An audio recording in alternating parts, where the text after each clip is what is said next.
بسم اللہ الرحمن الرحیم۔ آپ علیہ الصلوۃ والسلام نے ارشاد فرمایا، آپ زید الخیل نہیں بلکہ زید الخیر ہیں۔ اللہ کا شکر ہے کہ اللہ تعالیٰ نے تم کو میدانی پہاڑی علاقوں سے صحیح سالم گزار کر ہمارے درمیان میں پہنچایا۔ پھر اللہ کا لاکھ لاکھ شکر ہے کہ اللہ نے تمہارے دل کو نرم کر دیا اور قبول اسلام کے لیے آپ کے اندر محبت پیدا کر دی۔ اس کے بعد وہ زید الخیر کے نام سے معروف ہو گئے۔ پھر حضور علیہ الصلوۃ والسلام حضرت زید الخیر کو لے کر اپنے گھر تشریف لے گئے۔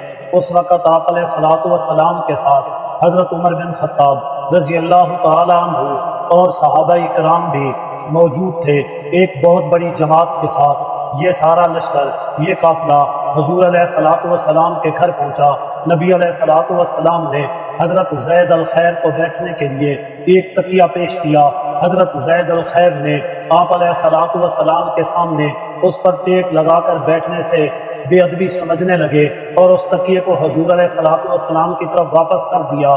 پھر حضور علیہ الصلوۃ والسلام نے دوبارہ حضرت زید الخیر کو دیا۔ پھر حضرت زید الخیر نے حضور علیہ الصلوۃ والسلام کو وہ تکیہ واپس کیا۔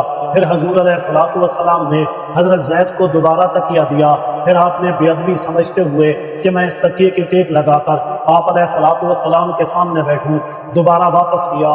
پھر رسول اللہ صلی اللہ علیہ وسلم حضرت زید الخیر سے مخاطب ہوئے اور فرمایا، اے زید، تمہارے علاوہ آپ سے پہلے جتنے لوگوں کے جتنے بھی اوصاف میرے سامنے بیان کیے گئے، جب وہ میرے سامنے آئے تو میں نے انہیں ان کے بیان کردہ اوصاف سے انہیں کم تر پایا، لیکن آپ کے جتنے اوصاف آپ کے آنے سے پہلے مجھے بیان کیے گئے، آپ کی جب میرے ساتھ ملاقات ہوئی تو میں نے آپ کے اندر وہ اوصاف جو بیان ہوئے ان سے زیادہ بہتر پایا، اس لیے کہ آپ کے اندر وہ سب خصلتیں ہیں، وہ اچھی عاداتیں ہیں، وہ ادب اور احترام ہے، اور آپ کے اندر وہ خوبیاں ہیں جس کو اللہ بھی پسند کرتا ہے۔